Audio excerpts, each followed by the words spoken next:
মেদিনীপুরের মধ্যে কম টাকার মধ্যে একটা ভালো রেস্টুরেন্টের খোঁজ করছো? এখানকার রেস্টুরেন্টের ডেকোরেশন আর খাবারের কম্বোগুলো দেখেই কিন্তু মাথা ঘুরে যাবে। আচ্ছা, হ্যালো বন্ধুরা, আমি পিওজিৎ। আমি কথা বলছি মেদিনীপুরে হায়দ্রাবাদি বিরিয়ানি রেস্টুরেন্টের কথা। যারা মেদিনীপুর থেকে ভিডিওটা দেখছো তারা কিন্তু সবাই এই রেস্টুরেন্টটাকে চেনো, আর যদি না চিনো তাহলে আমাকে ফলো করে ডিএম করো, আমি কিন্তু রিপ্লাই দিয়ে দেবো। এখানে বিরিয়ানির দাম শুরু হচ্ছে মাত্র 100 থেকে, এবং তার সাথে থাকছে কস্তুরি কাবাব, চিকেন টিক্কা মশালা, সাথে আরো কত কি। এবং যারা উইন লাভার আছে তারা কিন্তু এখানে উইনও পেয়ে যাবে। কিরকম টেস্ট আছে? এখানে গার্লফ্রেন্ডকে নিয়ে বসে খাওয়া কিংবা আড্ডা দেওয়া তোমরা দুটোই করতে পারবে। স্যার। এবার এখানকার কিচেন রুমটা জাস্ট তোমরা দেখো। দাদা কি হচ্ছে এটা?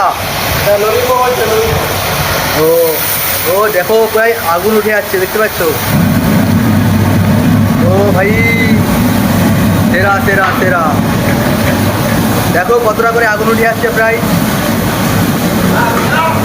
রেস্টুরেন্টে যারা একবার হলো আসবে বলে ভাবছো তারা কিন্তু অবশ্যই একবার এখান থেকে ঘুরে যেও, এবং যারা যারা এসেছে তারা কিন্তু আমাকে অবশ্যই কমেন্ট করে জানিও।